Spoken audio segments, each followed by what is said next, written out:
आज हमने स्टडी करना है rates of electron transfer reactions. Electron transfer reactions में हमारे पास दो चीज़ें हैं, first is donor and second is acceptor. मतलब एक हमारे पास वो स्पीशी हैं जो कि इलेक्ट्रॉन डोनेट करेंगी और सेकंड हमारे पास वो स्पीशी है जो कि इलेक्ट्रॉन एक्सेप्ट करेगी। तो ये हमने कैपिटल डी और कैपिटल ए लिया है डोनर को डिनोट करने के लिए और एक्सेप्टर को डिनोट करने के लिए।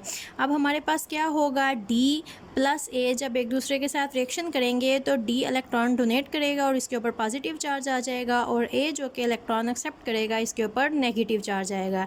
इसकी होगी ऑक्सीडेशन और इसकी होगी हमारे पास reduction. This is as a whole a redox reaction, oxidation reduction, electron transfer reaction. अब अगर हम इस रिएक्शन का रेट लिखते हैं तो इसको म्यू से डिनोट किया जाता है और ये हमारे पास है के आर। और जब भी हम रेट लिखते हैं हम रिएक्टेंट्स को लिखते हैं तो ये हमारे पास आ जाएगा डोनर और साथ हो जाएगा एक्सेप्टर और के आर यहाँ पर हमारे पास है रेट कांस्टेंट। अब ये जो रिएक्शन लिखा है, जो इक्वेशन लिखी है जिसको मैंने इक्वेशन नंबर 1 कहा है, ये हमारे पास एक नेट रिएक्शन है। अगर हम इस रिएक्शन के मैकेनिज्म में जाते हैं तो टोटल हमारे पास 3 स्टेप्स हैं जिनमें ये रिएक्शन हमारे पास कंप्लीट होगा। फर्स्ट ऑफ ऑल हमारे पास होता क्या है, जब इलेक्ट्रॉन ट्रांसफ़र रिएक्शन होना होता है तो ये जो डोनर और एक्सेप्टर हैं सबसे पहले ये एक दूसरे के क्लोज आते हैं और क्लोज आने के बाद हमारे पास ये एक कम्प्लेक्स बना देते हैं जिसको हम कहते हैं डी ए कम्प्लेक्स।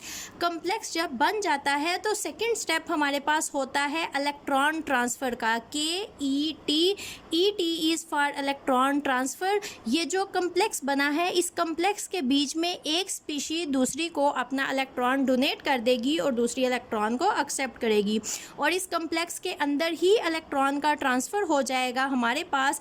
अब जब ट्रांसफ़र होता है तो हमारे पास दो चांसेस हैं, या तो इस कम्प्लेक्स की डिकम्पोजिशन हो जाएगी, ये डिकम्पोज हो के केटाइन अलग हो जाएगा और एनाइन अलग हो जाएगा, या फिर ये डिकम्पोज नहीं होते और ये इसी तरह से एक दूसरे का नेगेटिव और पॉजिटिव चार्ज अट्रैक्ट करता है और स्ट्रॉन्ग ये जो इलेक्ट्रोस्टैटिक फोर्स ऑफ अट्रैक्शन है इसकी वजह से एक दूसरे के साथ अटैच रहते हैं।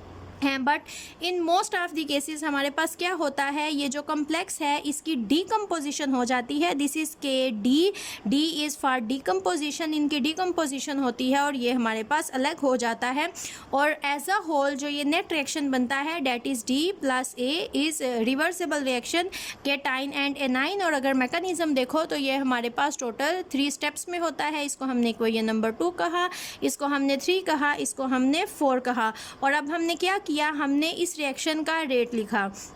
एक तो हमने इस रिएक्शन को एज अ होल देख के जो इसका रेट लिखा था डैट वाज के आर डी ए। दूसरा अगर हम इस इक्वेशन नंबर 4 का रेट लिखते हैं तो डैट विल बी के डी। ये जो हमारे पास कम्प्लेक्स है जिसमें इलेक्ट्रॉन का ट्रांसफ़र हुआ है ये हमारे पास यहाँ पर आ जाएगा के D positive and A negative. और इस इक्वेशन को हमने कह दिया इक्वेशन नंबर 4 प्राइम, हमने साथ में इसको नेम दे दिया। जिस तरह यहाँ पर ये फॉरवर्ड रिएक्शन के लिए के ए हमने लिखा और बैकवर्ड के लिए के ए को ही लिया, लेकिन साथ हमने यहाँ पर प्राइम लिख दिया। इसी तरह से ये जो हमारे पास इलेक्ट्रॉन ट्रांसफ़र रिएक्शन है, रिवर्सिबल रिएक्शन में जो फॉरवर्ड है उसको हमने के ई टी कहा और जो हमारे पास रिवर्स रिएक्शन आ रहा था उसको भी हमने के ई टी कहा है, लेकिन उसके लिए हमने प्राइम लिख दिया। और ये जो डीकम्पोजिशन होती है ये रिवर्सिबल नहीं हो सकती। अगर एक दफ़ा कम्प्लेक्स टूट गया तो वो वापस से दोबारा एक दूसरे के साथ अटैच नहीं होंगे, तो ये हमारे पास रिवर्सिबल रिएक्शन नहीं आता, ये हमारे पास आ जाएगा के डी, सिंपल।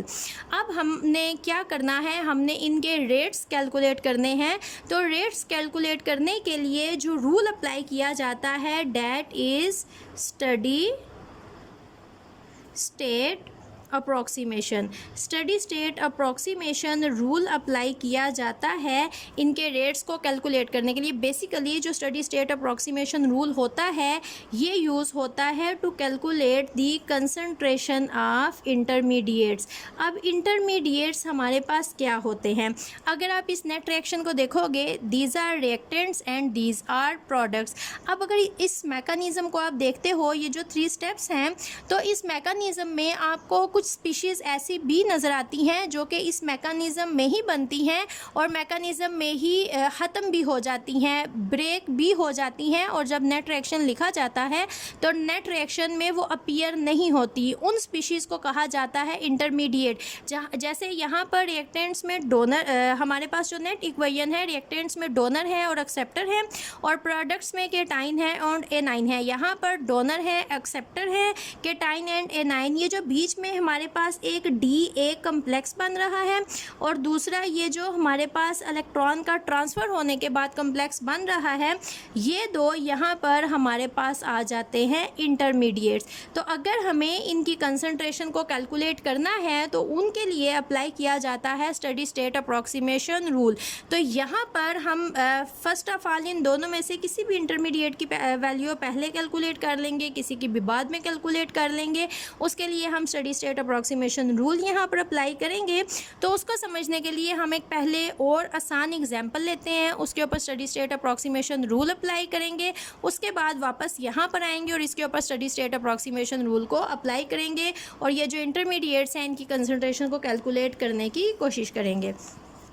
अब यहाँ पर हमने एक एग्जाम्पल ली है जिसमें है हमारे पास H2O2 जो कि हाइड्रोजन आयोडाइड, जो कि रिएक्शन में अगर हमारे पास प्रेजेंट होगा तो in the form of this होगा प्रोटॉन एंड आयोडाइड। ये रिएक्ट करके आयोडाइड मॉलिक्यूल बनाता है और वाटर मॉलिक्यूल्स बनाता है। अब अगर इस रिएक्शन का मैकेनिज्म देखते हैं तो ये 4 स्टेप्स में होगा। ये जो रिएक्शन में केटाइन एनाइन है, पहले ये एक दूसरे के साथ बॉन्डिंग शो करेंगे, फोर्सेस डेवलप करके HI बनाएंगे। फिर ये जो HI है K2 जो कि सेकंड हमने लिखा है, सेकंड स्टेप के लिए K लिया है कांस्टेंट, वहाँ पर वाटर बनता है और HOI बनता है। फिर ये फर्दर आयोडाइड के साथ रिएक्ट करेगा और ये टोटल 4 स्टेप्स में हमारे पास रिएक्शन कंप्लीट होता है।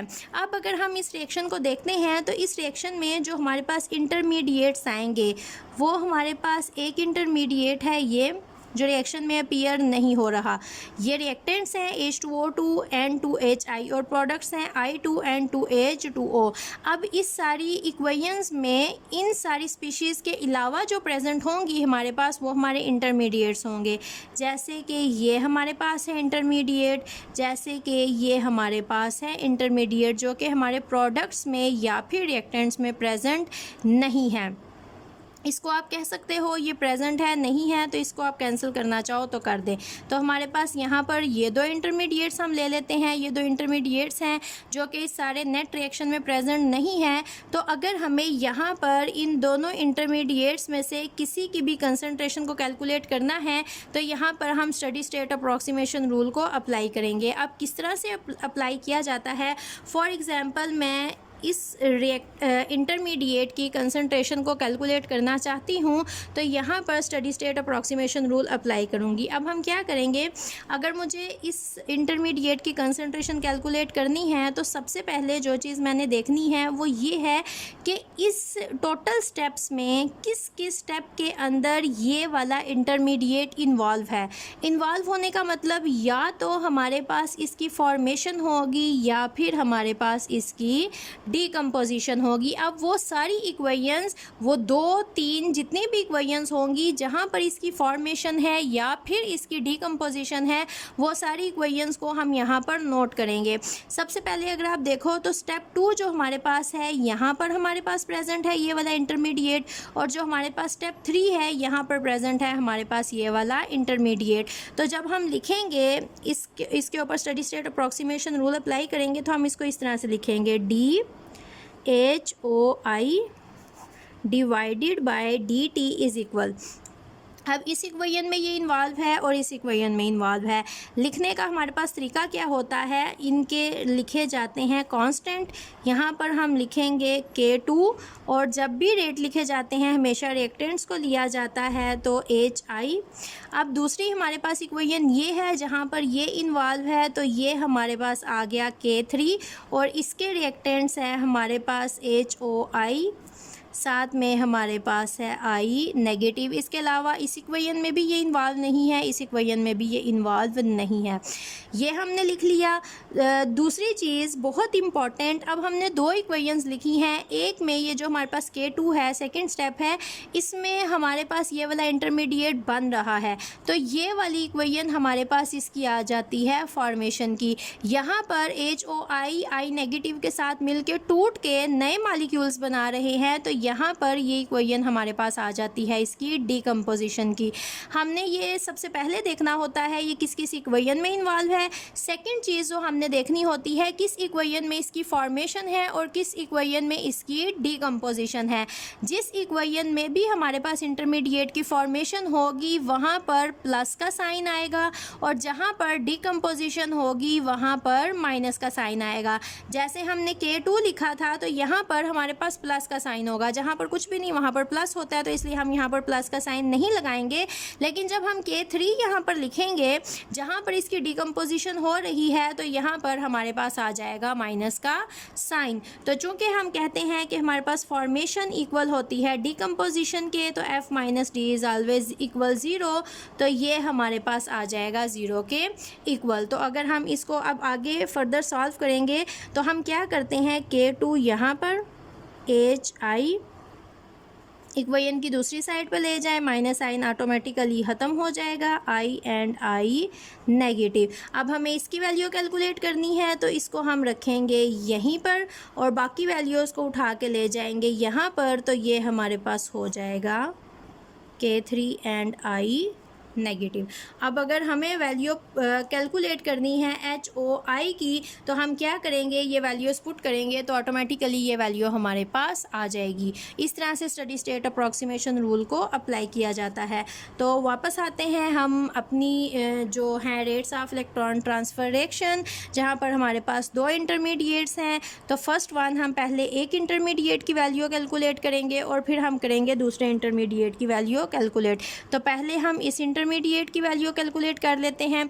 तो इस पे जब हम steady state approximation rule apply करेंगे तो लिखना स्टार्ट करेंगे D positive A negative divided by D T is equal. अब ये जो हमारे पास इक्वेशन है, equation number 2, equation number 3 and equation number 4, अब हम देखेंगे इन तीनों इक्वेशंस में डी पॉजिटिव A नेगेटिव किस किस इक्वेशन में फॉर्मेशन है इसकी और किस किस इक्वेशन में इसकी डीकम्पोजिशन है। तो अगर आप इक्वेशन नंबर 2 को देखो तो यहाँ पर डी पॉजिटिव A नेगेटिव नहीं है, और अगर हम इक्वेशन नंबर 3 को देखें तो यहाँ पर हमारे पास इसकी फॉर्मेशन है DA इलेक्ट्रॉन ट्रांसफ़र होके ये बन रहा है, प्लस ये एक रिवर्सेबल रिएक्शन है। तो यहाँ पर ये जो रिवर्स रिएक्शन है KET प्राइम, यहाँ पर ये डिकम्पोज B हो रहा है। रिवर्सेबल रिएक्शन में ये आप देखोगे कि यहाँ पर इनकी डिकम्पोजिशन B होगी और इनकी फॉर्मेशन B होगी, और इक्वेशन नंबर 4 में भी यहाँ पर इसकी डिकम्पोजिशन हो रही है। तो अब हम लिखेंगे, तो पहले हम फॉर्मेशन लिखेंगे। यहाँ पर हमारे पास आएगा KET रिएक्टेंट्स DA। अब ये रिवर्सेबल रिएक्शन में हमारे पास डिकम्पोज हो रहा है, तो माइनस साइन और इक्वेशन का रूप होगा, ये रिएक्टेंट्स होंगे और ये प्रोडक्ट्स होंगे। तो ये हमारे पास आएगा KET prime D positive A negative. और अब हम यहाँ पर आएँ तो यहाँ पर भी डी पॉजिटिव A नेगेटिव की हमारे पास डिकम्पोजिशन हो रही है, तो minus KD D positive A negative and it is equal to 0। ये हो गया हमारे पास। अब नेक्स्ट स्टेप में यहाँ पर भी डी पॉजिटिव A नेगेटिव है और यहाँ पर भी डी पॉजिटिव A नेगेटिव है, तो हम क्या करेंगे, यहाँ से इसको ले लेंगे common, KET minus D positive A negative को यहाँ पर ले लें कॉमन, और जब हम इसको कॉमन लेंगे KET प्राइम और यहाँ पर हमारे पास आ जाएगा KD। तो इसकी हम ब्रैकेट कर लेते हैं चेंज, ताकि हमें पता रहे कि हमने यहाँ पर इसको कॉमन लिया है। अब कॉमन लेने के बाद हम क्या करेंगे, ये माइनस साइन है, अगर हम इनकी साइड्स चेंज करते हैं तो ये माइनस साइन ऑटोमेटिकली ख़त्म हो जाएगा। KET DA is equal D positive A negative KET plus के डी, माइनस माइनस हमारे पास हो गया था प्लस। अब नेक्स्ट स्टेप में हम क्या करेंगे, यहाँ पर ये जो डी ए है इसको अलग करेंगे और बाकी जो हमारी इक्वेशन है उसको हम रीअरेंज करेंगे। और